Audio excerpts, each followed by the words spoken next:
V4U media நேயர்களுக்கு வணக்கம். நேற்று சென்னை நந்தம்பாக்கத்தில் சியான் விக்ரமோட தங்கலான் திரைப்பட இசை வெளியீட்டு விழா மிக சிறப்பாக நடந்தது. இந்த விழாவுக்கு தமிழ் திரையுலக தயாரிப்பாளர்கள், நடிகர்கள், இயக்குநர்கள் என முக்கிய பிரமுகர்கள் கலந்து கொண்டு விழாவை மிக சிறப்பாக கலந்துக்கிட்டாங்க. அதுக்கு மேலே விக்ரமோட ரசிகர்கள் தமிழகம் முழுவதும் எல்லா ஊர்லேருந்து வந்திருந்து அந்த விழாவை மிகவும் சிறப்பாக கொண்டாடினாங்க. விழா மிக சிறப்பாக அமைஞ்சது.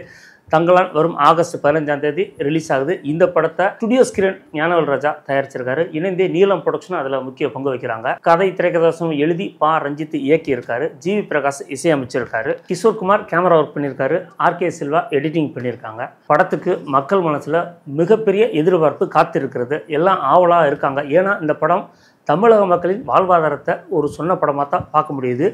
உங்களுக்கே தெரியும், KGF படம் வந்து தமிழ் சினிமாவில் ஒரு மிகப்பெரிய வெற்றி அடைஞ்ச படம். இதுவும் அந்த KGF, அதாவது அந்த தங்க நிலத்தில் வேலை செய்கிற நம்ம தமிழக மக்களின் வாழ்வாதாரத்தை சொன்ன படமாக தான் பார்க்குது. அந்த படத்தில் கர்நாடக மக்களை பற்றி சொல்லியிருந்தாங்க. இந்த படம் தமிழக மக்கள் பூர்வீக கொடி பற்றி சொல்லியிருக்காங்க. ஏன்னா உங்களுக்கே தெரியும், நம்ம தமிழ்நாட்டில் வந்து பார்த்திங்கன்னா ஜனங்க அந்த காலத்தில் வந்து மொத்தமாக கேரளாவில் தேயிலத்தோட்டத்துக்கு, வட மாநிலத்துக்கு, இந்த மாதிரி KGF, ஆந்திரா அப்படின்னு போனது வந்து எல்லாத்துக்குமே தெரியும். போய் பார்த்திங்கன்னா அவங்க வந்து ஒரு 3-4 தலைமுறை அங்கேயே ஒரு கொத்தடிமை மாதிரி இருக்காங்க அப்படிங்கிற விஷயம் தெரியும். இப்போ தமிழ்நாடு, கேரளா, ஆந்திரா அப்படி மலையாளம், கேரளா இப்போ சமீபத்தில் 150 வருஷத்தில் பிரிஞ்சிருக்கு. ஆனால் ஆதியில் பார்த்தீங்கன்னா எல்லாமே ஒன்றா தான் இருந்திருக்கு. திராவிடம் அப்படிங்கிற ஒரு பேரில் தான் இருந்திருக்கு. அதன் பிறகு தான் அது தனித்தனியாக பிரிஞ்சிருக்கு அப்படிங்கிற விஷயம் எல்லாத்துக்கும் தெரியும். பட் இருந்தாலும் அதுக்கப்புறம் வந்து இந்த மாநிலங்களை பிரிஞ்சதுக்கப்புறம் எல்லை வகுத்து அவங்களுக்குள்ள ஒரு கணக்கு வச்சுக்கிட்டாங்க.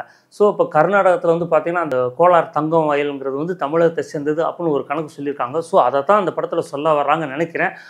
நம்ம தமிழக மக்கள் ஒரு 5-6 தலைமுறைக்கு முன்னாடி போய் வேலை செஞ்சவங்களுக்கு அவங்களோட நிலைமை என்ன, அந்த விஷயத்தை சொன்ன படமாக தான் பார்க்க முடியுது. அந்த ட்ரெய்லர் பார்க்கும்போதே அதில் வந்து நமக்கு வந்து ஒரு படத்தோட நேர்த்தியும், படத்தோட ஆழமான ஒரு வலுவான கதை அப்படிங்கிற விஷயம் தெளிவாக தெரியுது. பாடல்கள் நேற்று இசை வெளியிட்டால அந்த பாடல்கள்லாம் ஒளிபரப்புனாங்க.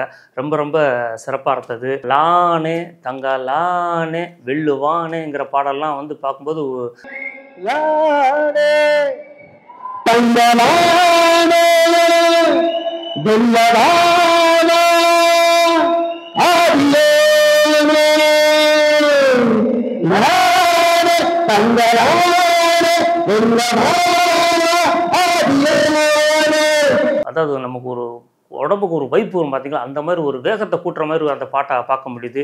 மின்மினிங்கிற பாட்டு வந்து ஒரு கிராமத்து குத்து பாட்டு சொல்லுவாங்களா, அதாவது ஒரு 50 வருஷத்துக்கு முன்னாடி இந்த கிராமத்தில் வந்து குத்துப்பாட்டு எப்படி இருக்கும் அப்படிங்கிறத பார்க்க முடியுது. அவங்க சிகை அலங்காரம், ஆடை அலங்காரம்லாம் பார்க்கும்போதே தெரியுது. அந்த ஜாக்கெட் போடாமல் போடுவாங்க இல்லையா, முதல் மரியாதை ராதா வரவங்களா, அந்த மாதிரி ஒரு கெட்டப்பில் வந்து அவங்க டான்ஸ் ஆடுறது வந்து பார்த்தீங்கன்னா தியேட்டரில் எல்லாம் எழுந்து ஆடுற மாதிரி அந்த பாட்டு இருக்குது. ஜிவி பிரகாஷ் இசை வந்து விளாண்டுருக்காரு. கேட்க அந்த பாடல் வந்து ஒரே வாட்டி கேட்கும்போதே பாட்டு மனசில் பதிஞ்சிருச்சு. பாட்டெல்லாம் ரொம்ப பிரமாதம் வந்திருக்கு. தங்கலான் படத்தில் சியான் விக்ரம் கூட பார்வதி, மாளவிகா மோகன், நம்ம பசுபதி இவங்களாம் நடிச்சிருக்காங்க. இவங்கெல்லாம் படத்தில் வந்து பார்த்திங்கன்னா இவங்களோட கேரக்டர், இவங்க காஸ்டியூம்லாம் பார்க்கும்போது படத்தில் என்ன சொல்ல வர்றாங்க அப்படிங்கிற ஆர்வம் பார்க்குறதுக்கு ரொம்பவே இருக்குது. பட் விக்ரம் சொல்லவே வேணாம், நடிப்பில் வந்து அவர் எவ்வளவு மெனக்கெடுவார் அப்படிங்கிறது எல்லாத்துக்குமே தெரியும். அவர் முந்தைய படங்கள்லாம் பார்த்துருக்கோம். பிதாமகன் படத்துக்கு அவருக்கு தேசிய விருது வாங்கினார். பட் ஒரு வெட்டியான் கேரக்டருக்காண்டி தேசிய விருது கிடச்சது அன்னைக்கு வந்து ரொம்ப பரபரப்பாக பேசப்பட்டது. இந்த படத்தில் இவர் அதையும் தாண்டி ஒருபடி மேலே போய் அவரோட முடியாக இருக்கட்டும், காஸ்டியூமாக இருக்கட்டும், உடல்லையும் பார்த்தீங்கன்னா ரொம்ப வருத்தி எடுத்திருக்காரு.